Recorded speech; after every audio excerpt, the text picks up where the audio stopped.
हम demon slayer corps के leader को देखते हैं जो अपनी वाइफ के साथ एक कब्रिस्तान में आए थे और ये कब्रिस्तान उन सभी डीमन स्लेयर्स की है जो डीमंस के साथ लड़ते हुए मारे गए। मास्टर की हालत कुछ ठीक नहीं थी और उनकी जिंदगी में कुछ ही पल बचे हुए थे। नेक्स्ट सीन में हम तांजीरो, जेनित्सु और इनोस्के को देखते हैं जो कि रेंगोकू के मिशन को ज्वाइन करने के लिए रेलवे स्टेशन पर आ पहुंचे थे। इनोस्के बचपन से ही जंगल में पला बड़ा हुआ है तो उसने बाहरी दुनिया को पहली बार देखा है। तो इनोस्के एक ट्रेन को डीमन समझने लगता है लेकिन जेनित्सु से समझाता है और वो तीनों ट्रेन के ऊपर चढ़ जाते हैं और यही ट्रेन दी मुगेन ट्रेन था। वो तीनों रेंगोकू को ढूंढते हुए उनके पास पहुंच जाते हैं और रेंगोकू अपने सीट पर बैठकर दबाकर खाना खा रहा था। रेंगोकू उन्हें देखकर ही समझ जाता है कि वो डीमन स्लेयर है और तांजीरो खुद की पहचान करवा के रेंगोकू से बोलते हैं कि वो तीनों इस मिशन में रेंगोकू का साथ देने आए हैं। इनोस्के अभी भी इस ट्रेन को एक डीमन समझ रहा था लेकिन जेनित्सु से समझाने की कोशिश करता है और अब तांजीरो रेंगोकू के पास बैठ जा रहा है और रेंगोकू से हिनोगामी कागुरा वाली डांस के बारे में पूछता है जो तांजीरो के फादर किया करते थे और जिसका यूज करके उसने फायर ब्रीदिंग का यूज किया था। लेकिन रेंगोकू ने हिनोगामी कागुरा के बारे में पहले कभी नहीं सुना और ना ही उस डांस को पहले देखा है। यह जानकर तांजीरो निराश हो जाता है। फिर रेंगोकू बड़े ही जोश से बोलते हैं कि fire breathing, water breathing, wind breathing, stone breathing और थंडर ब्रीदिंग ये पांचों ब्रीदिंग मेन ब्रीदिंग्स है और इन पांचों ब्रीदिंग्स में से ही बाकी सभी ब्रीदिंग्स का जन्म हुआ है। और फिर रेंगोकू तांजीरो को उसके स्वॉर्ड का कलर पूछता है और तांजीरो अपने स्वॉर्ड का कलर ब्लैक बोलता है जिसपे रेंगोकू हंसते हैं और कहते हैं कि ब्लैक कलर की स्वॉर्ड तो मनहूस माना जाता है और आज तक ब्लैक स्वॉर्ड वाले डीमन स्लेयर कभी हाशिरा नहीं बने।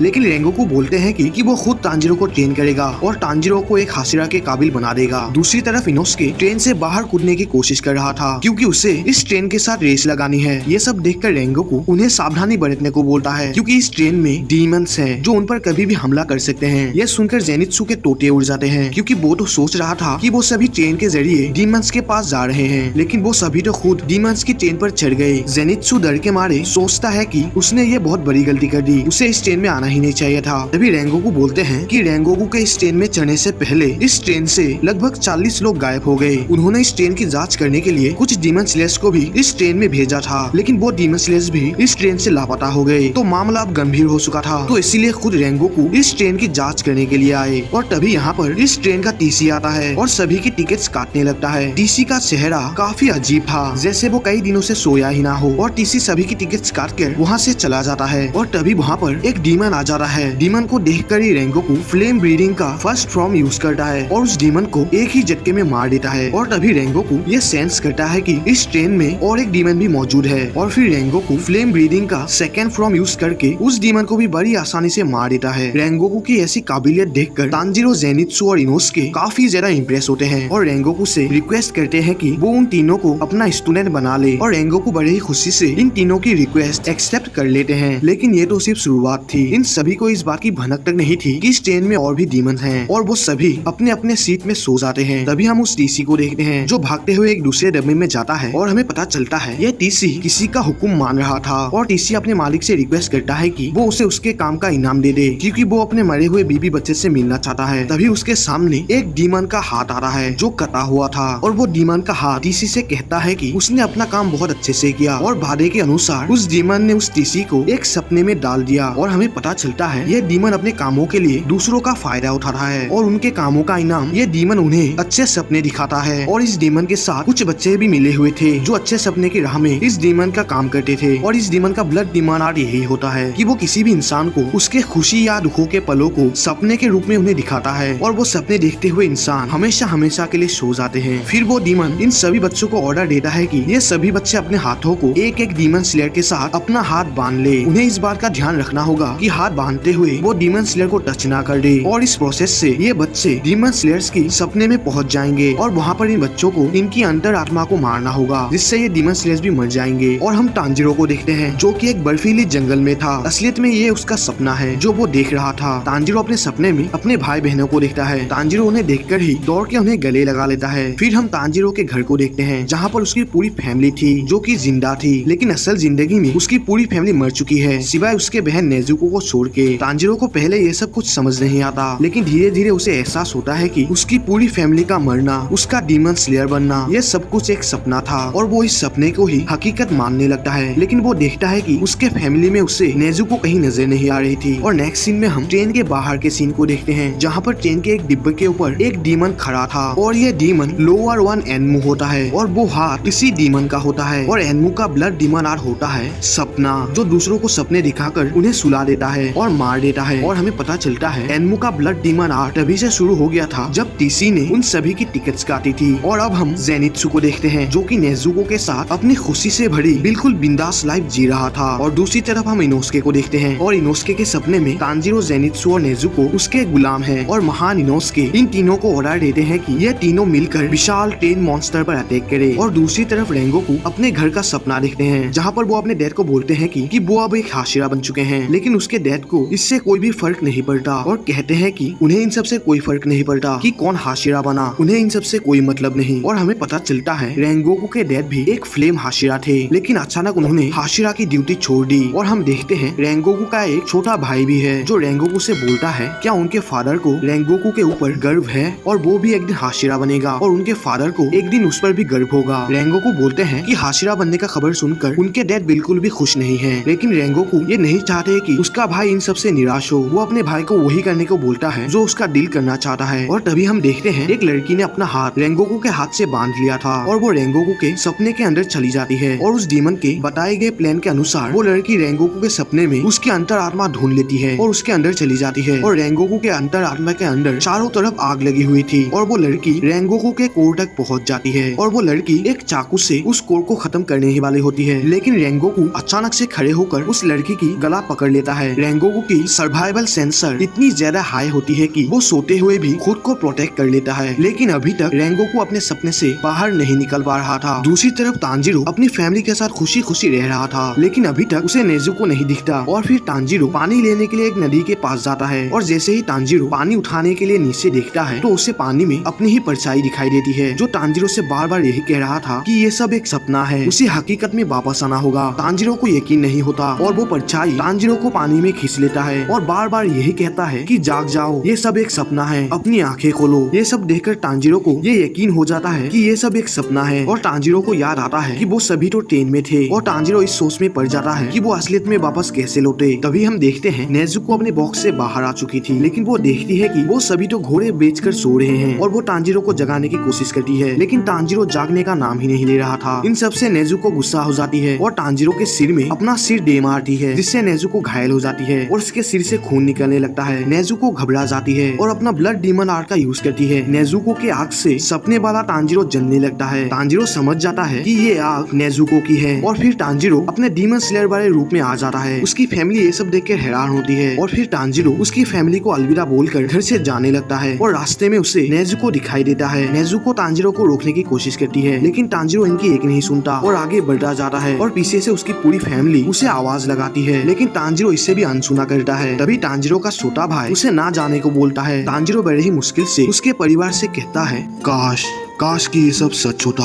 काश कि मैं हमेशा आप सबके साथ ऐसे ही रह पाता, काश उस दिन वो हादसा ही नहीं होता तो शायद हम सब एक साथ होते और मुझे कभी तलवार उठाने की जरूरत नहीं पड़ती, लेकिन ये सब हकीकत नहीं है, हो सके तो मुझे माफ करना। और तांजीरो अलविदा बोल के वहाँ से चला जाता है। इस पल को अनदेखा करके वहाँ से भाग आना तांजीरो के लिए बहुत ही ज्यादा मुश्किल था, लेकिन अभी तक तांजीरो को सपने से बाहर निकलने का रास्ता नहीं मिलता। लेकिन तभी अचानक तांजीरो के पीछे उसके डैड आते हैं और कहते हैं बाहर निकलने के लिए अपनी तलवार का इस्तेमाल करो, रास्ता खुद ब खुद निकल आएगा। और वो ये बोलकर वहाँ से गायब हो जाते हैं। और तभी एक दूसरा बच्चा तांजीरो के सपने में आकर उसकी अंतरात्मा का रास्ता ढूंढ लेता है और उसके अंदर आ जाता है। वो बच्चा ये देखकर हैरान था कि तांजीरो की अंतरात्मा इतनी ज्यादा खूबसूरत और एक नदी की पानी की तरह साफ था। लेकिन दूसरी तरफ इनोस्के के सपने में भी वो बच्चे एंटर कर जाते हैं, लेकिन इनोस्के के सपने में अंधेरे के सिवा और कुछ नहीं होता। लेकिन तभी इनोस्के आकर उस बच्ची को वहाँ से भगाने लगता है और जेनित्सु के सपने में भी सेम ऐसा ही होता है, क्योंकि ये दोनों अपना हसीन सपना तोड़ना नहीं चाहते। दूसरी तरफ तांजीरो अभी तक अपने सपने में ही फंसा हुआ था और वो अपना तलवार निकाल लेता है और तलवार को हाथ में लेकर तांजीरो सोचने लगता है और फिर वो समझ जाता है कि उसे करना क्या है जिससे वो इस सपने से बाहर निकल सकता है। और तांजीरो काफी ज्यादा रिस्क लेकर तलवार को अपने गले में रखता है और वो इस सपने से निकलने के लिए खुद का ही गर्दन काट लेता है और ये टेक्निक काम कर जाता है, जिससे वो सपने से बाहर निकल आता है। और फिर तांजीरो देखता है कि नेजुको के अलावा बाकी सभी सो रहे थे और वो देखता है कि उसके उसके साथियों के हाथ एक एक बच्चे के साथ बंधा हुआ है और तांजीरो समझ जाता है ये काम किसी डीमन का है। और टीसी के टिकट काटने के बाद से ही उस डीमन का प्लान काम करने लगा और फिर तांजीरो खुद को उस बच्चे से अलग करता है और नेजुको को बोलता है कि वो उन सभी को उन बच्चों से अलग कर दे। और नेजुको भी अपने ब्लड डीमन आर्ट का यूज करके उन सभी रस्सियों को जला देती है। लेकिन अभी तक तांजीरो के साथी सपने से निकल नहीं पा रहे थे। लेकिन वो सभी बच्चे नींद से जाग जाते हैं और तांजीरो से लड़ने के लिए रेडी होते हैं। लेकिन तांजीरो उन्हें आसानी से मार के बेहोश कर देता है। लेकिन जो बच्चा तांजीरो के सपने में था वो तांजीरो के ऊपर अटैक नहीं करता, क्योंकि जब वो तांजीरो के अंतरात्मा में पहुंचा था तो वो ये देखकर हैरान था तांजीरो की अंतरात्मा इतनी जरा साफ और खूबसूरत कैसे हो सकती है। इसका अर्थ यही है कि तांजीरो एक साफ दिल का लड़का है। और फिर तांजीरो उस डीमन को ढूंढने लगता है। तांजीरो उस डीमन की स्मेल से उस डीमन का पता लगा लेता है कि वो डीमन ट्रेन के छत के ऊपर है। और तांजीरो उस ट्रेन के छत के ऊपर चला जाता है और उसका सामना लोअर मून 1 एनमू से होता है। तांजीरो को अपने होश में देखकर एनमू खुद पर यकीन नहीं कर पाता, क्योंकि कोई भी आज तक उसके ब्लड डीमन आर्ट से बच नहीं पाया। लेकिन तांजीरो एनमू के लिए कोई बड़ी परेशानी नहीं है, तो वो तांजीरो को आसानी से ही खत्म कर देगा। तांजीरो एनमू को देखकर ही ये समझ जाता है कि ये डीमन 12 किजुकी में से है। और तांजीरो वाटर ब्रीडिंग का 10 फ्रॉम कॉन्स्टेंट फ्लेक्स का यूज करता है। लेकिन तांजीरो एनमू पर अटैक कर पाता इससे पहले एनमू तांजीरो को अपने ब्लड डीमन आर्ट से बेहोश कर देता है। लेकिन तांजीरो उसके ब्लड डीमन आर्ट को तोड़ के फिर से उठ खड़ा होता है। एनमू ये देखकर हैरान था कि तांजीरो उसके ब्लड डीमन आर्ट को फेल कैसे कर रहा है और एनमू तांजीरो से दूर चला जाता है। तांजीरो बार बार एनमू पर अटैक करने की कोशिश करता है, लेकिन एनमू हर बार तांजीरो को बेहोश कर देता है और उसे सपनों की दुनिया में भेज देता है। लेकिन तांजीरो हर बार सपनों की दुनिया में अपना गला काट के निकल आता है। एनमू को ये पता चल जाता है कि तांजीरो सपनों की दुनिया से निकलने के लिए बार बार अपना गला काट रहा है। वो ये देखकर हैरान था कि कोई इतना बड़ा रिस्क कैसे उठा सकता है। फिर एनमू तांजीरो से कहता है कि एनमू तो तांजीरो को उसके अच्छे पलों के सपने दिखा रहा था, तो तांजीरो अपने अच्छे सपने को तोड़ क्यों रहा है। शायद तांजीरो को अच्छे सपने देखना पसंद नहीं और अब एनमू तांजीरो को वो सपना दिखाएगा जहाँ पर उसका बाप जिंदा हो। ये सुनकर तांजीरो भड़क जाता है और एनमू देखता है कि तांजीरो ने वही इयररिंग्स पहनी हुई थी जिसको मुजान ने मारने का ऑर्डर दिया था। ये देखकर एनमू बड़ा खुश होता है, क्योंकि अगर एनमू ने तांजीरो को मार दिया तो मुजान अपना और भी ब्लड एनमू को दे देगा, जिससे एनमू और भी ज्यादा ताकतवर हो जाएगा और वो सभी अपर मून्स को हराकर खुद अपर मून्स का लीडर बन जाएगा। तांजीरो फिर से एनमू पर अटैक करता है और एनमू फिर से उसे अपने ब्लड डीमन आर्ट में फंसा लेता है। लेकिन इस बार कुछ अलग था। इस बार एनमू तांजीरो को वो सपना दिखाता है जहाँ पर उसके घर वाले तांजीरो को कोस रहे थे कि अगर तांजीरो घर से नहीं गया होता तो शायद वो सभी आज जिंदा होते। लेकिन तांजीरो इस सपने से भी निकल जाता है और तांजीरो बहुत गुस्से से एनमू का गला एक ही झटके में काट देता है। लेकिन तांजीरो देखता है कि एनमू अभी तक नहीं मरा, उसने पहले ही अपने शरीर को इस ट्रेन के साथ जोड़ लिया था और अब एनमू खुद को पूरी ट्रेन में फैलाने लगता है ताकि ट्रेन में मौजूद सभी इंसानों को वो खा सके। और तभी इनोस्के की नींद भी खुल जाती है और वो भी ट्रेन के ऊपर आ जाता है। तांजीरो इनोस्के को ट्रेन की हालत बताता है कि ये पूरी ट्रेन अब एक डीमन बन चुकी है और उन्हें सभी इंसानों को प्रोटेक्ट करना है। इनोस्के बोलता है कि उसे तो ये पहले से ही पता था कि ये ट्रेन एक डीमन है, लेकिन उनमें से किसी ने महान इनोस्के की बात नहीं सुना। फिर इनोस्के ट्रेन में मौजूद सभी इंसानों को एनमू से प्रोटेक्ट करता है और दूसरी तरफ नेजुको अपने डीमन वाले फॉर्म में आ जाती है और नेजुको भी ट्रेन के लोगों को प्रोटेक्ट करने की कोशिश करती है। लेकिन एनमू के टेंटिकल से आके नेजुको को जकड़ लेती है। लेकिन तभी जेनित्सु आ जाता है और अपने थंडर ब्रीदिंग का यूज करके नेजुको और सभी इंसानों को एक ही बार में बचा लेता है। और अब ये सभी मिलकर ट्रेन में मौजूद इंसानों को एनमू से प्रोटेक्ट करने लगते हैं। लेकिन ये सभी मिलकर एनमू को कितने भी टुकड़े में क्यों ना काट दे, वो खुद को फिर से रीजनरेट कर लेता है। लेकिन तभी रेंगोकू अपने नींद से बाहर आते हैं और आते ही रेंगोकू अपने फायर ब्रीदिंग का यूज करके एनमू को कई हिस्सों में काट देता है। ये हमला इतना ताकतवर था कि एनमू के असली शरीर को भी बहुत डैमेज पहुंचता है और एनमू की रीजनरेशन एबिलिटी काफी हद तक कम हो जाती है। फिर रेंगोकू तांजीरो से बोलते हैं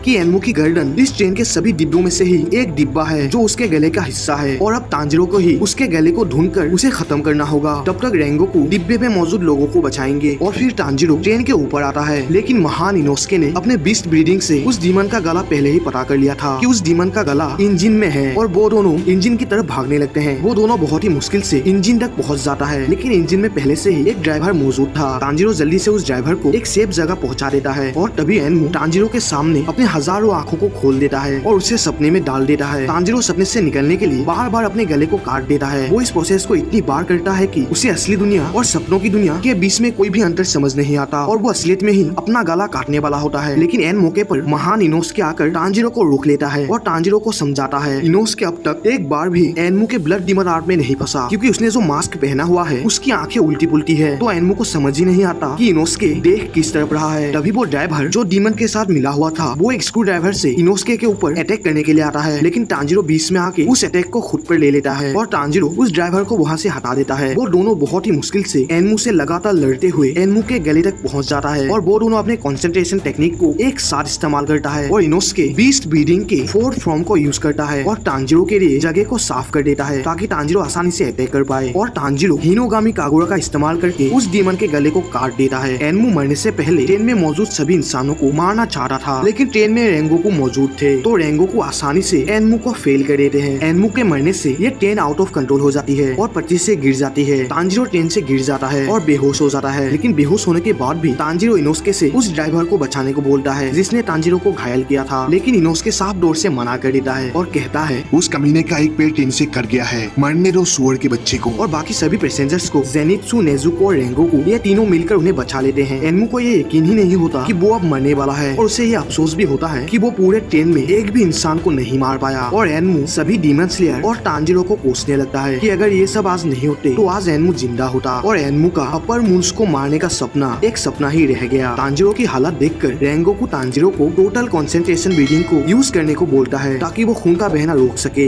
लेकिन तभी रेंगोकू को ये महसूस होता है कि उनके पीछे कोई आया है। और तभी हम देखते हैं वहाँ पर 12 किजुकी में से अपर मून 3 आकाजा आता है। आकाजा आते ही अपने पूरे स्पीड से तांजीरो के ऊपर अटैक कर देता है, लेकिन रेंगोकू अपने फायर ब्रीडिंग से आकाजा का हाथ काट देता है, लेकिन आकाजा अपने हाथ को 1 सेकेंड में ही रीजेनरेट कर लेता है। फिर आकाजा रेंगोकू से कहता है कि तुम काफी ज्यादा ताकतवर हो, क्यों ना तुम एक डीमन बन जाओ, तुम एक हाशिरा ही क्यों ना हो, लेकिन हो तो तुम एक इंसान ही। और इंसान अपनी उम्र के साथ बूढ़े हो जाते हैं और फिर मर जाते हैं, लेकिन डीमन सैकड़ों सालों तक जिंदा रहते हैं। और अगर तुम लंबी जिंदगी जीना चाहते हो तो एक डीमन बन जाओ, क्योजरो। तभी रेंगोकू कहते हैं इंसान होके जन्म लेना और फिर बूढ़े होके मर जाना ये प्रकृति का एक नियम है और मैं इस नियम को हरगिज नहीं तोड़ूंगा। और अब रेंगोकू आकाजा से लड़ने के लिए रेडी होता है और तांजीरो को उनसे थोड़ी दूरी बनाए रहने को बोलता है और फिर रेंगोकू लड़ने के लिए चले जाते हैं। ये दोनों इतना ज्यादा स्ट्रॉन्ग और फास्ट होते हैं कि तांजीरो और इनोस्के को इनकी लड़ाई दिखाई ही नहीं देती। रेंगोकू अपने फायर ब्रीडिंग से आकाजा के ऊपर काफी दमदार हमला करता है, लेकिन आकाजा को इससे कोई भी फर्क नहीं पड़ता और उसे जो डैमेज पड़ता है वो खुद को 1 सेकंड में ही रीजेनरेट कर लेता है। लेकिन आकाजा की अटैक्स इतनी ज्यादा पावरफुल होती है कि उसके एक अटैक से ही रेंगोकू काफी ज्यादा घायल हो जाते हैं। इसे देखकर आकाजा रेंगोकू से कहता है कि डीमन और इंसानों के बीच यही फर्क होता है कि इंसान थोड़े छोटों से ही घायल हो जाता है, लेकिन डीमन को जितना भी मारो वो खुद को रीजेनरेट कर लेते हैं। लेकिन फिर भी रेंगोकू अपनी पूरी ताकत से अपने सभी ब्रीडिंग्स को आकाजा के खिलाफ यूज करता है, लेकिन इससे भी कोई फर्क नहीं पड़ता। आकाजा रेंगोकू की सोच से भी ज्यादा पावरफुल था। कुछ देर लड़ाई करने के बाद रेंगोकू लड़ने की हालत में नहीं होता और वो काफी ज्यादा घायल भी हो जाता है और रेंगोकू बहुत जोरों जोरों से फापने लगता है। आकाजा रेंगोकू से कहता है कि रेंगोकू ने आकाजा के ऊपर जितने भी अटैक्स किया था उसके डैमेज को आकाजा तुरंत ही रिकवर कर चुका था, लेकिन रेंगोकू को जितना भी डैमेज पहुंचा था वो धीरे धीरे बढ़ता ही जा रहा था। और आकाजा रेंगोकू को फिर से डीमन बनने के लिए इन्विटेशन देता है, लेकिन रेंगोकू खड़े होकर अपना तलवार उठा के कहते हैं कि हाशिरास की ड्यूटी होती है डीमंस को मारना और वो अपना ये ड्यूटी बखूबी निभाएंगे। और रेंगोकू अपने शरीर के आग को भड़काते हैं और अपने पूरी अग्नि ताकत को अपने शरीर से रिलीज करते हैं और फिर से लड़ने के लिए रेडी होते हैं। ये देखकर आकाजा बहुत ज्यादा हैरान होता है और रेंगोकू से काफी ज्यादा इम्प्रेस होता है और कहता है कि इतनी बेशुमार ताकत तो एक डीमन के पास होना चाहिए, और अगर रेंगोकू डीमन बन जाता तो वो दोनों अनंत काल तक एक दूसरे से लड़ सकते थे। और रेंगोकू अपनी पूरी ताकत से आकाजा के ऊपर अटैक करता है और कुछ देर आकाजा के साथ लड़ने के बाद आकाजा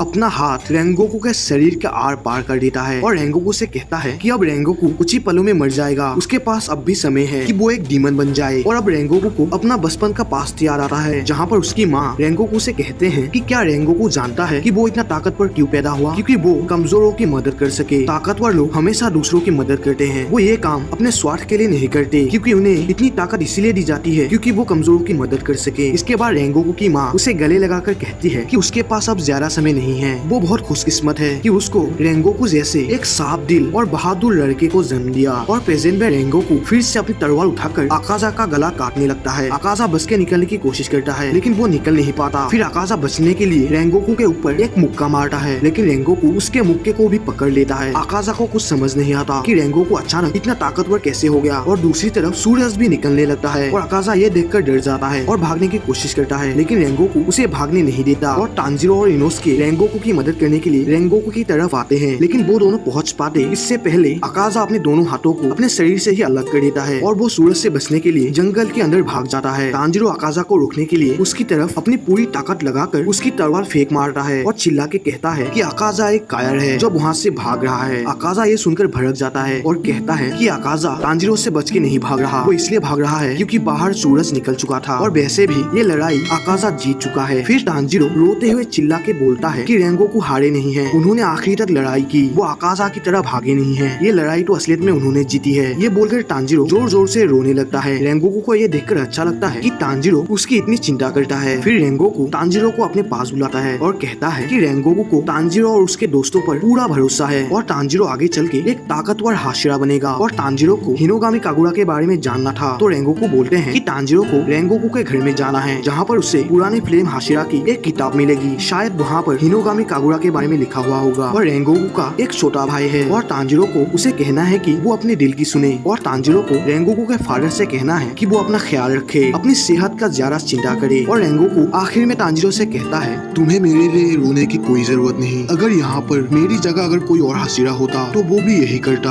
हम अपने साथियों पर कभी आँच नहीं आने देते ताकि तुम सभी आगे चलकर कमाल के हाशिरा बन सको। और मुझे तुम सभी पर भरोसा है और मुझे तुम्हारी बहन नेजुको के ऊपर भी भरोसा है। मुझे तुम सब पर भरोसा है। और आखिर में रेंगोकू को अपने सामने अपनी माँ को देखता है और रेंगोकू अपने माँ से बोलता है, माँ, मैंने जो किया ठीक किया ना? मैंने अपना कर्तव्य निभाया, मैंने अपनी ताकत का सही इस्तेमाल किया ना? रेंगोकू की माँ बोलती है कि उसे रेंगोकू पर बहुत गर्व है। और रेंगोकू ये सुनकर अपने फेस पर एक स्माइल लाते हैं। और आखिर में यहीं पर क्योजोरो रेंगोकू की डेथ हो जाती है। ये देखकर तांजीरो और जेनित्सु जोर जोर से रोने लगते हैं। इनोस्के इन्हें चुप करा के कहता है कि रेंगोकू ने इनके ऊपर भरोसा किया है कि ये सभी एक दिन बहुत ताकतवर बनेंगे। लेकिन इनोस्के भी खुद को कंट्रोल नहीं कर पाता और वो भी रोने लगता है। और रेंगोकू की कासुगा क्रो भी रेंगोकू की मौत पर रोने लगती है। और सभी हाशिरास के पास ये खबर पहुंच जाती है कि फ्लेम हाशिरा क्योजोरो और रेंगोकू अब नहीं रहे। और इस खबर को पाकर सभी बहुत दुखी होते हैं। मास्टर के पास भी ये खबर पहुंच चुकी थी, तो मास्टर कहते हैं कि रेंगोकू एक होनहार हाशिरा था, उसने अपनी ड्यूटी बखूबी निभाई, उसने ट्रेन में मौजूद एक भी इंसान की जान नहीं जाने दी, भले ही उसकी जान क्यों न चले। हम एक बच्चे को देखते हैं जो कि एक बुक में कुछ ढूंढ रहा था और तभी उसके पास अपर मून ट्री आकाजा आता है और हमें पता चलता है ये बच्चा असलियत में डीमंस का किंग मुजान किबुत्सुजी होता है, जो फिलहाल एक बच्चे के रूप में था। आकाजा मुजान को बोलता है कि वो ब्लू स्पाइरल लिली को ढूंढने में नाकामयाब रहा, लेकिन उसने एक फ्लेम हाशिरा को मार दिया। ये सुनकर मुजान बिल्कुल भी खुश नहीं था, क्योंकि आकाजा ने फ्लेम हाशिरा के साथ बाकी 3 डीमन स्लेयर को नहीं मारा, जो कि तांजीरो, जेनित्सु और इनोस्के था। और वो ब्लू स्पाइरल लिली को भी नहीं ढूंढ पाया, जिससे मुजान आकाजा को टॉर्चर करता है। फिर आकाजा बहुत ही ज्यादा गुस्सा होता है और तांजीरो को मारने का कसम खाता है। दूसरी तरफ तांजीरो रेंगोकू के बताए गए द्वारा उसके घर पर जाता है ताकि वो रेंगोकू का लास्ट मैसेज उन्हें पहुंचा सके। लेकिन वहाँ पर रेंगोकू के फादर शिनजिरो वहाँ पे आ जाता है और तांजीरो को यहाँ से चले जाने को बोलता है और रेंगोकू को भला बुरा सुनाने लगते हैं। फिर शिनजिरो तांजीरो के कान में हानाफुरा इयररिंग्स को देखता है और वो समझ जाता है कि तांजीरो एक डीमन स्लेयर है और वो सन ब्रीडिंग टेक्निक को यूज करता है। ये देखकर शिनजिरो भड़क जाता है और तांजीरो के ऊपर टूट पड़ता है। असलियत में सन ब्रीडिंग सबसे पावरफुल और सबसे रेयर टेक्निक होती है और सन ब्रीडिंग से ही बाकी ब्रीडिंग्स का जन्म हुआ है। और अब मामला शांत होने के बाद सेंजुरो तांजीरो को एक किताब देता है जिसमें हिनोगामी कागुरा के बारे में सब कुछ लिखा हुआ था। लेकिन हम देखते हैं उस किताब के आधे पन्ने तो पहले से ही जले हुए थे और इसके लिए सेंजुरो तांजीरो से माफी मांगता है। और तांजीरो के जाते समय सेंजुरो तांजीरो को रेंगोकू का स्वॉर्ड गार्ड देता है और तांजीरो ये लेकर वापस लौट जाता है। और अगले दिन से तांजीरो, जेनित्सु और इनोस्के जमकर ट्रेनिंग करने लगते हैं। फिर एक दिन बटरफ्लाई मेंशन पर साउंड हाशिरा टेंजेन उजुई आता है और टेंजेन बटरफ्लाई मेंशन के 2 लड़कियों को उठा लेता है, क्योंकि टेंजेन को एक मिशन मिलता है जहाँ पर उसे 2 लड़कियों की जरूरत है। लेकिन वहाँ पर तांजीरो आके टेंजेन को उन दोनों लड़कियों को छोड़ने को बोलता है और टेंजेन के साथ तांजीरो, जेनित्सु और इनोस्के को मिशन में ले जाने को बोलता है। और टेंजेन भी उन तीनों को मिशन में ले जाने के लिए मान जाते हैं और अब उन्हें पूरे जापान की सबसे खूबसूरत जगह में जाना है, जो कि है एंटरटेनमेंट डिस्ट्रिक्ट। और वहाँ पर कुछ डीमन ने अपना घर बसा के रखा है और क्योंकि उजुई एक हाशिरा है तो इन तीनों को टेंजेन उजुई की सभी बातों को मानना होगा। और कुछ देर सफर करने के बाद ये सभी एंटरटेनमेंट डिस्ट्रिक्ट पर पहुंच जाते हैं और ये डिस्ट्रिक्ट चारों तरफ से रोशनी से घिरा हुआ था और ये डिस्ट्रिक्ट सिर्फ रात में ही खोला जाता है, दिन में यहाँ पे कोई भी नहीं आता। और फिर टेंजेन इन तीनों को मिशन के बारे में समझाने लगता है, जहाँ पर टेंजेन बोलता है कि इस डिस्ट्रिक्ट में डीमंस होने का मैसेज टेंजेन को मिला था, तो इसकी जांच करने के लिए टेंजेन ने अपने तीनों पत्नियों को यहाँ पर भेजा था ताकि वो यहाँ पर रिसर्च कर सके। लेकिन कुछ दिनों से टेंजेन के साथ उन तीनों का कनेक्शन नहीं बन रहा, तो इस बार टेंजेन खुद यहाँ की जांच करने आए हैं। और टेंजेन को ये शक था कि उसके बीवियों को उसी डीमन ने बंदी बना के रखा है और टेंजेन ने पहले ही इस टाउन में 3 घरों को सिलेक्ट करके रखा था जहाँ पर डीमन होने का चांस है। और तांजीरो, जेनित्सु और इनोस्के को लड़कियों का भेष बदल के उन तीनों घर में भेज दिया जाएगा और वहाँ पर उन्हें हर चीज की जांच करना होगा और टेंजन को रिपोर्ट करना होगा। और फिर टेंजन इन तीनों का रूप बदलकर उन्हें उन तीनों घरों में भेज देता है और वो तीनों अपने अपने काम में लग जाते हैं। और टेंजन उजुई बाहर से ही उनके ऊपर नजर रख रहे थे और टेंजन को यह शक था कि इस टाउन में जरूर एक अपर रैंक डीमन ही हो सकता है। फिर हम इनोस्के के घर में एक लड़की को देखते हैं जिसको किसी ने रिबन से बंधा हुआ था और ये टेंजन उजुई का ही एक पत्नी होती है और इसका नाम माकियो होता है। और अब इनोस्के को शक हो चुका था कि इस घर में एक डीमन है और वो जाके उस कमरे का दरवाजा खोल देता है, लेकिन वहाँ पर कोई भी नहीं था। लेकिन इनोस्के ये देखकर हैरान था कि इस कमरे में हवा तेजी से चल रही थी, लेकिन इस कमरे का तो चारों तरफ का गेट बंद था, तो यहाँ पर हवा आई कैसे। और तभी उसे छत पर थोड़ी हलचल दिखती है और वो उसके पीछे भागने लगता है, लेकिन इनोस्के को रास्ते में थोड़ी परेशानियों का सामना करना पड़ता है। लेकिन इनोस्के अपने बीस्ट ब्रीडिंग से उस डीमन का पता लगा लेता है कि वो डीमन नीचे जा रहा है। और दूसरी तरफ जेनित्सु को भी अपने घर पर कुछ ठीक नहीं लगता और तभी उससे एक लड़की की रोने की आवाज सुनाई देता है और वो जाकर देखता है कि सच में एक लड़की रो रही थी और वो उसे शांत करने लगता है। तभी उसके पीछे एक लेडी आ जाती है। जेनित्सु को यह एहसास हो गया था कि ये लेडी कोई इंसान नहीं है बल्कि एक डीमन है। फिर दो लड़की उस लेडी से रिक्वेस्ट करती है कि वो जेनित्सु को छोड़ दे क्योंकि वो नया है। और फिर वो लेडी एक लड़की का कान पकड़ लेती है और उसे डांटने लगती है। उस लेडी ने उस लड़की का कान इतना जोर से पकड़ा था कि उसके कान से खून निकलने लगता है। और फिर जेनित्सु उस लेडी का हाथ पकड़ लेता है और उसे उस लड़की को छोड़ने को बोलता है, लेकिन वो लेडी जेनित्सु को एक पंच मार देती है। और हमें इस घर का एक पहले का सीन दिखाया जाता है जहाँ पर इस घर के मालिक को इस लेडी के बारे में पता चल गया था कि ये एक डीमन है, तो अपना राज छुपाने के लिए ये डीमन लेडी अपने असली रूप में आकर उस मालकिन को घर से फेंक के मार देती है। और इस डीमन लेडी का नाम है डाकी। फिर डाकी के पास डीमन किंग मुजान आता है और डाकी की खूबसूरती की तारीफ करता है और उससे ऑर्डर देता है कि यहाँ पर खोजबीन के लिए डीमन स्लेयर जरूर आएंगे और डाकी को उन डीमन स्लेयर को मारना है। डाकी की मार खाके जेनित्सु बेहोश हो गया था और होश में आने के बाद वो तीनों लड़कियां जेनित्सु को थैंक्स बोलती है क्योंकि जेनित्सु ने उन्हें मार खाने से बचाया था। फिर वो तीनों लड़कियां चली जाती है और तभी हम देखते हैं जेनित्सु के पीछे कुछ रिबन्स आके जेनित्सु को पकड़ लेता है। अगले दिन तांजीरो और इनोस्के साउंड हाशिरा को अपने घर में हुए हलचलों के बारे में बताता है और जेनित्सु के आने का इंतजार करने लगते हैं। फिर टेंजन उजुई इनसे माफी मांगता है और कहता है कि जेनित्सु अब नहीं आने वाला, वो डीमन के कब्जे में आ चुका है। और अब टेंजन इन दोनों को भी वापस चले जाने को बोलता है क्योंकि आगे और भी खतरा है। तो टेंजन इन दोनों को नुकसान पहुंचाना नहीं चाहता, वो आगे का काम अकेले ही संभाल लेगा। लेकिन तांजीरो और इनोस्के इसके लिए नहीं मानते और वो इस मिशन को कंप्लीट करने का कसम खाते हैं और उन्हें जेनित्सु को भी ढूंढना है। और फिर तांजीरो अपने ओरियन के पास आता है और उससे सब कुछ सच सच बता देता है कि वो एक डीमन स्लेयर है और उसका टीम यहाँ पर डीमन की खोज करने आई है। लेकिन उसके ओरियन को ये पहले से ही पता था कि वो एक डीमन स्लेयर है। ये जानकर तांजीरो हैरान होता है और वहाँ से चला जाता है। लेकिन तभी डाकी आके उस ओरियन को भी पकड़ लेती है और फिर तांजीरो इनोस्के के घर की तरफ दौड़ने लगता है, लेकिन रास्ते में उससे एक डीमन की स्मेल आती है। और दूसरी तरफ इनोस्के अपने असली रूप में आकर उस घर की अच्छे से खोज करने लगता है और टेंजन भी अपने खोजबीन में लग जाते हैं। और दूसरी तरफ तांजीरो उस स्मेल के पीछे भागते हुए उस डीमन के पास पहुंच जाता है जो कि डाकी होती है और डाकी अपर रैंक 6 होती है। और डाकी तांजीरो को देखकर समझ जाती है कि ये एक डीमन स्लेयर है और वो तांजीरो के ऊपर अटैक कर देती है, जिससे तांजीरो दूर जाके गिरता है। और तांजीरो डाकी के अटैक्स के बारे में समझ जाता है कि डाकी अपने रिबन्स से अटैक करती है और तांजीरो लड़ने के लिए फिर से उठ खड़ा होता है। लेकिन नेजुको के बॉक्स का एक साइड टूट जाता है, तो तांजीरो नेजुको के बॉक्स को साइड में रख देता है और तांजीरो अटैक करने के लिए आगे बढ़ता है, जिसके जवाब में डाकी भी अटैक करने के लिए आगे बढ़ती है। लेकिन तांजीरो अपने वाटर ब्रीडिंग से डाकी के सभी रिबन्स को काट देता है और डाकी ये देखकर खुश होती है कि तांजीरो थोड़ा ताकतवर तो है जिसके साथ लड़के डाकी को मजा आए। और दूसरी तरफ टेंजन अपनी पत्नी हिनात्सुरु को ढूंढ लेता है और उसे एक एंटीडोट देता है खाने के लिए क्योंकि हिनात्सुरु ने खुद को डीमन से बचाने के लिए जहर खा लिया था। और फिर टेंजन हिनात्सुरु को यहाँ से चले जाने को बोलता है और वो डीमन के खोज में निकल जाता है। और फिर टेंजन को जमीन के अंदर से कुछ आवाज आती है, फिर वो उस जमीन को ही खोद देता है। दूसरी तरफ डाकी तांजीरो के ऊपर अटैक करती है, लेकिन तांजीरो हिनोगामी कागुरा का यूज करके उसके रिबन्स को काट देता है और डाकी के गले पर हिनोगामी कागुरा से बाहर करता है। लेकिन तांजीरो फेल हो जाता है और हिनोगामी कागुरा का इस्तेमाल करने की वजह से तांजीरो की बहुत ऊर्जा खत्म हो चुकी थी, तो वो जोरों जोरों से फापने लगता है और डाकी फिर से तांजीरो के ऊपर अटैक करती है। लेकिन तांजीरो अपने ब्रीदिंग को कंट्रोल करके उस अटैक से बच जाता है और फिर से डाकी के ऊपर लगातार अटैक करने लगता है। डाकी की रिबन्स एक ब्लेड की जैसे धार थी और काफी मजबूत भी थी। दूसरी तरफ इनोस्के एक खुफिया रास्ता ढूंढ निकालता है और वो उस रास्ते से जाने की कोशिश करता है, लेकिन वो रास्ता काफी ज्यादा छोटा होता है जिससे इनोस्के आगे नहीं बढ़ पाता। लेकिन महान इनोस्के अपने शरीर को किसी भी एंगल में मोड़ सकता था और वो काफी ज्यादा फ्लेक्सिबल भी था और वो इस टेक्निक का यूज करके उस छोटे से होल से जमीन के नीचे जाने लगता है। और फिर इनोस्के डाकी के अंडरग्राउंड एरिया में पहुंच जाता है और वो देखता है कि डाकी ने अपने रिबन में बहुत सारे इंसानों को कैद करके रखा था और वहाँ जेनित्सु भी था। लेकिन तभी वहाँ पर डाकी की बेल्ट आ जाती है जिसका भी एक मुंह और 2 आंख था और वो इनोस्के के ऊपर अटैक कर देती है। लेकिन इनोस्के उन रिबन्स को काटते हुए उन सभी इंसानों को आजाद कर देता है और अब टेंजन की दोनों पत्नी माकी और सुमा भी आजाद हो जाती है और वो दोनों भी मिलकर इनोस्के की मदद करने लगती है। और तभी जेनित्सु भी आ जाता है और अपने थंडर ब्रीदिंग से एक ही बार में सभी रिबन्स को काट देता है और तभी वहाँ पर ऊपर से जमीन को खोदकर टेंजन उजुई भी आ जाता है।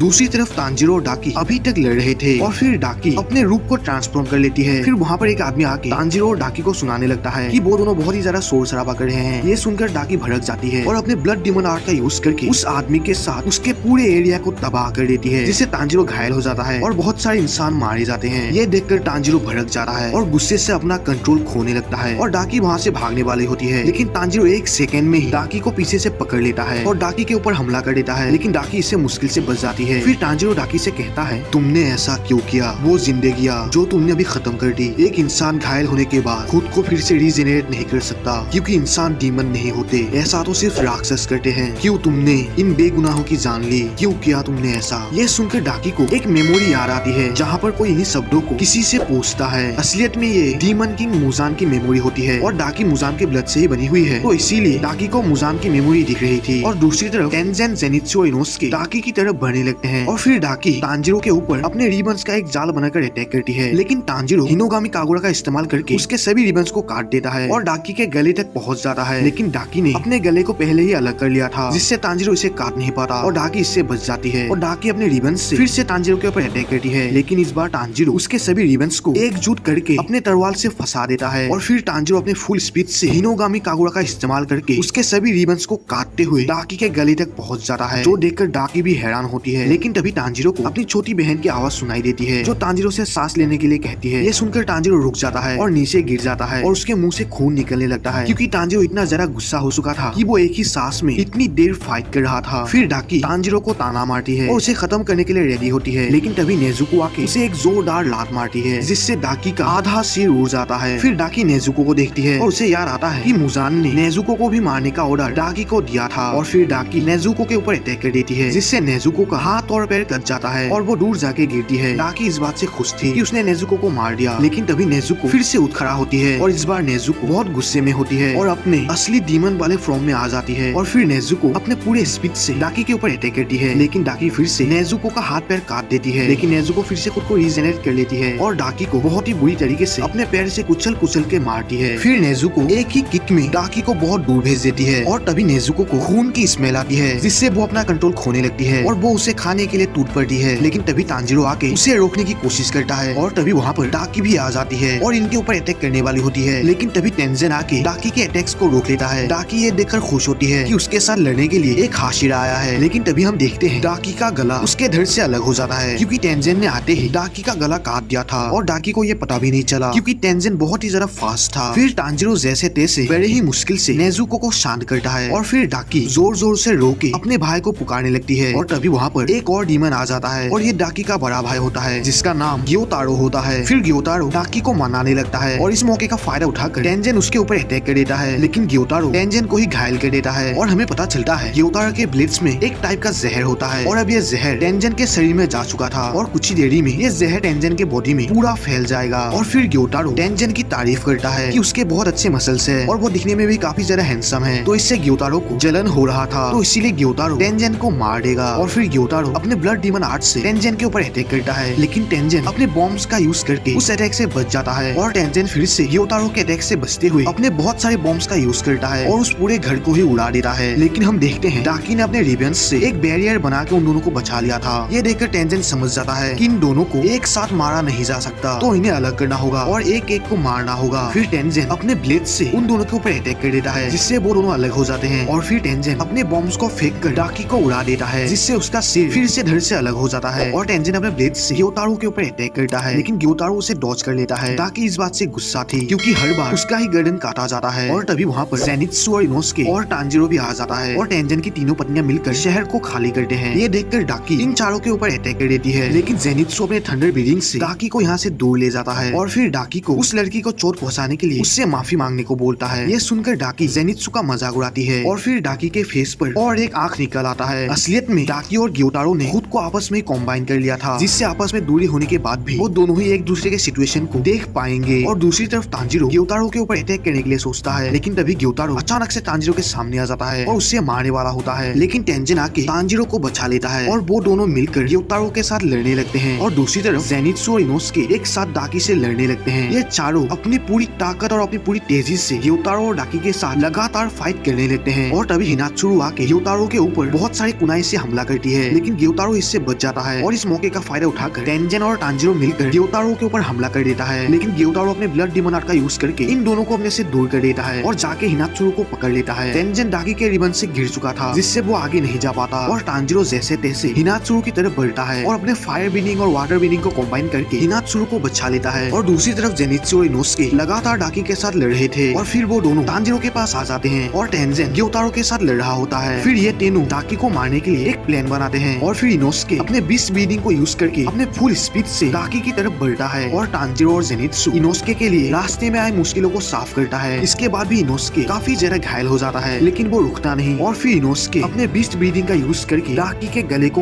काट देता है और डाकी के सिर को लेकर वहाँ से दूर भागने लगता है ताकि वो फिर से खुद को अपने शरीर से ज्वाइन ना कर पाए। लेकिन तभी ग्योतारो आके इनोसुके के चेस्ट पर अपना ब्लेड घुसा देता है। तांजीरो ये देखकर घबरा जाता है और फिर वो देखता है टेंजन का एक हाथ कटा हुआ होता है और टेंजन साइड में ही बेहोश पड़ा हुआ होता है। और तभी जेनित्सु आके तांजीरो को धकेल देता है ताकि वो डाकी के ब्लड डिमन आर्ट से बच सके। तांजीरो ये देखकर खुद को कोसने लगता है क्योंकि वो अपने दोस्तों को बचा नहीं पा रहा और तांजीरो बेहोश हो जाता है। फिर उसके सपने में नेजुको उसे खुद को दोष देने के लिए मना करती है और उसके दोस्तों को तांजीरो की जरूरत है। ये बात वो तांजीरो को समझाने की कोशिश करती है और फिर तांजीरो होश में आ जाता है और वो देखता है कि उसके आसपास की जगह पूरी तरीके से तबाह हो चुकी थी, लेकिन नेजुको का बॉक्स अभी तक सेफ था, जिसे देखकर उसे थोड़ा राहत मिलती है। लेकिन तभी ग्योतारो तांजीरो के सामने आ जाता है और तांजीरो की दाद देता है क्योंकि तांजीरो अभी तक जिंदा था और तांजीरो को भला बुरा सुनाने लगता है क्योंकि तांजीरो अपने एक भी दोस्तों को नहीं बचा पाया और वो खुद जिंदा है। फिर तांजीरो नेजुको का बॉक्स उठाकर वहाँ से भाग जाता है, लेकिन ग्योतारो फिर से उसके पास आ जाता है और तांजीरो को फिर से भला बुरा सुनाने लगता है। और ये सुनकर तांजीरो गहरी सांस लेकर कहता है कि वो कब से इसी पल का इंतजार कर रहा था और तांजीरो अपने सिर से ग्योतारो के सिर पर मारता है और ग्योतारो का सर घूमने लगता है। फिर तांजीरो हिनोगामी कागुरा का इस्तेमाल करके ग्योतारो के गले पर वार करता है और अपने पूरी जोर लगा देता है। ये देखकर डाकी तांजीरो के ऊपर अटैक कर देती है, लेकिन जेनित्सु अपने थंडर बीनिंग का यूज करके उसके अटैक्स को रोक देता है और फिर जेनित्सु अपने गॉड लाइट स्पीड को यूज करके डाकी को काफी दूर ले जाता है और उसके गले को काटने लगता है। जेनित्सु का ये अटैक इतना ज्यादा पावरफुल होता है कि इस अटैक को यूज करने के बाद जेनित्सु अपने पैरों को दोबारा यूज नहीं कर पाएगा। जेनित्सु भी अपना पूरा कोशिश करता है कि वो डाकी के गले को काट सके और दूसरी तरफ तांजीरो भी ग्योतारो के गले को काटने के लिए अपना पूरा जोर लगाता है, लेकिन ग्योतारो अपने ब्लड डिमन आर्ट का यूज करके तांजीरो से छुटकारा पा लेता है और अपने ब्लेड से तांजीरो के ऊपर अटैक कर देता है। लेकिन तभी टेंजन उजुई आके तांजीरो को बचा लेता है। टेंजन ने अपने ब्रीदिंग को यूज करके अपने शरीर में जहर का फैलना रोक दिया था और अब टेंजन को ग्योतारो के अटैक्स का सभी पैटर्न दिखाई दे रहा था, तो टेंजन बड़ी ही आसानी से ग्योतारो के अटैक्स को डॉज करके उसके ऊपर हमला कर देता है और इन दोनों के बीच एक घमासान युद्ध होता है और इस फाइट की एनिमेशन एक नंबर और गजब की होती है और तांजीरो भी सही मौके को देखकर ग्योतारो के ऊपर अटैक करने के लिए आगे बढ़ता है, लेकिन ग्योतारो अपने ब्लेड को तांजीरो के मुंह में घुसा देता है। तांजीरो किसी भी हाल में इस मौके को गवाना नहीं चाहता, तो वो अपनी फुल पावर से ग्योतारो के गले पर अटैक कर देता है और तांजीरो अपना पूरा जोर लगा देता है, जिससे तांजीरो का मार्क भी मैनिफेस्ट हो जाता है और तांजीरो दिखने में एक अलग इंसान ही लग रहा था। दूसरी तरफ जेनित्सु डाकी का गला काटने की अपनी पूरी कोशिश करता है, लेकिन जेनित्सु धीरे धीरे स्लो होता जा रहा था, तो ये देखकर डाकी जेनित्सु को ट्रोल करती है। लेकिन तभी वहाँ पर महान इनोसुके आ जाता है, जिसके मुंह से लगातार खून बह रहा था। डाकी देखकर हैरान थी कि ग्योतारो के जहर के बाद भी इनोसुके अब तक जिंदा कैसे है, लेकिन महान इनोसुके तो महान ही है। इनोसुके ने अपने शरीर को इस तरीके से ट्रेन किया है कि कोई भी जहर इनोसुके को कमजोर नहीं कर सकता। और फिर जेनित्सु और इनोसुके मिलकर डाकी का गला काटने लगते हैं और फिर ये चारों अपनी पूरी जोर लगाकर एक साथ में ही ग्योतारो और डाकी का गला काट देता है और उन दोनों का सिर एक साथ करके गिर जाता है। और दूसरी तरफ तांजीरो बहुत ही जोरों जोरों से सांस लेने लगता है क्योंकि तांजीरो के शरीर में ग्योतारो का जहर फैल चुका था। और तभी टेंजन सभी को यहाँ से भागने को बोलता है क्योंकि ग्योतारो ने अपने शरीर को ब्लड डिमन आर्ट से फोड़ दिया था, जिससे वहाँ पर बहुत बड़ी तबाही हो जाती है। लेकिन तभी नेजुको अपने ब्लड डिमन आर्ट से ग्योतारो के अटैक्स को ब्लॉक कर देती है और फिर तांजीरो इनोसुके के पास जाता है और इनोसुके बेहोश पड़ा हुआ था क्योंकि उसके शरीर में बहुत सारा जहर फैल गया था। लेकिन नेजुको अपने ब्लड डिमन आर्ट से ग्योतारो के जहर को काट देती है, जिससे इनोसुके ठीक हो जाता है। और दूसरी तरफ टेंजन उजुई के शरीर में भी पूरा जहर फैल चुका था और टेंजन मरने के कगार पर था, लेकिन नेजुको आके टेंजन को भी ठीक कर देती है। और फिर तांजीरो डाकी के ब्लड का एक सैंपल लेकर लेडी तमाओ के पास भेज देता है और दूसरी तरफ डाकी अपने भाई ग्योतारो को अनाप शनाप सुनाने लगती है क्योंकि ग्योतारो ने डाकी की रक्षा नहीं की। ये बहस इतनी ज्यादा बढ़ जाती है कि ये दोनों अपने भाई बहन होने के रिश्ते को भी भूल जाते हैं, लेकिन तांजीरो आके इन्हें चुप करवाता है और एक भाई बहन के रिश्ते की कितनी ज्यादा अहमियत है ये समझाने लगता है। ये सुनकर डाकी और ग्योतारो बहुत ही ज्यादा अफसोस करते हैं और हम डाकी और ग्योतारो के पास्ट को देखते हैं, जहाँ पर ग्योतारो को बचपन में उसकी माँ बहुत मारती थी क्योंकि ग्योतारो दिखने में बहुत बदसूरत और गंदा था। गाँव में कोई भी उसे पसंद नहीं करता था। लेकिन एक दिन डाकी का जन्म हुआ और डाकी का असली नाम उमी होता है। जब से उमी पैदा हुई तब से ग्योतारो के लाइफ में बहुत कुछ चेंज हो गया। लेकिन एक दिन उमी ने एक समुराई के आँख को फोड़ दिया था क्योंकि वो समुराई उमी के साथ बदतमीजी कर रहा था और इस गुस्से से उस समुराई ने उमी को जिंदा ही जला दिया था। और ग्योतारो अपनी बहन की जली हुई लाश लेकर जोर जोर से रोने लगता है, लेकिन वो समुराई ग्योतारो के ऊपर भी हमला कर देता है और उस समुराई के साथ ग्योतारो के घर के मालकिन भी मिली हुई थी। ये देखकर ग्योतारो एक ब्लेड से उस औरत और उस समुराई को मार देता है और अपनी बहन के लाश को लेकर वहाँ से जाने लगता है। और तभी रास्ते में उसे उस टाइम का अपर मून 6 मिलता है और इसका नाम डोमा होता है। डोमा ग्योतारो को एक ऑफर देता है कि वो एक डीमन बन जाए और वो उसकी बहन उमी को भी वापस जिंदा कर सकता है अगर वो दोनों ही डीमन बन जाए तो। और ग्योतारो भी अपने बहन को जिंदा देखने के लिए डोमा के ऑफर को एक्सेप्ट कर लेता है और वो दोनों एक डीमन बन जाते हैं। और फिर सीन चेंज होकर आफ्टर लाइफ में शिफ्ट होता है, जहाँ पर ग्योतारो और डाकी दो साइड में खड़े हुए होते हैं। डाकी के साइड में रोशनी होती है जो दर्शाता है कि डाकी स्वर्ग में जाएगी और ग्योतारो के साइड में अंधेरा होता है जो दर्शाता है कि ग्योतारो नर्क में जाएगा। और ग्योतारो अंधेरे की तरफ बढ़ने लगता है, लेकिन डाकी ग्योतारो के ऊपर चढ़ जाती है और कहती है कि ग्योतारो जिस भी साइड जाएगा डाकी उसी के साइड जाएगी, चाहे आगे उसके लिए अच्छा हो या बुरा। और प्रेजेंट में डाकी और ग्योतारो का दी एंड हो जाता है। और तभी टेंजन के पास सरपेंट हाशिरा ओबानाए गोरू आता है और टेंजन को ट्रोल करके बधाई देता है और कहता है कि उन सभी ने मिलकर एक कमजोर डीमन को हरा ही दिया। ये सुनकर टेंजन थोड़ा सा भी गुस्सा नहीं होते और डीमन स्लेयर के जॉब से रिटायरमेंट लेने का फैसला करते हैं। और दूसरी तरफ मास्टर कगाया के पास ये खबर पहुंच चुकी थी कि टेंजन और उसके टीम ने मिलकर एक अपर मून को हरा दिया था और वो सभी जल्दी मिलकर मुजान को भी हरा देंगे। और नेक्स्ट सीन में हम इन्फिनिटी कासल को देखते हैं, जहाँ पर आकाजा को बुलाया गया था क्योंकि एक अपर रैंक का डीमन मारा गया है। और डीमन स्लेयर सीजन 2 के दी एंटरटेनमेंट डिस्ट्रिक्ट आर्क यहीं पर खत्म होता है। मिलते हैं एक और नए वीडियो में, तब तक के लिए बाय।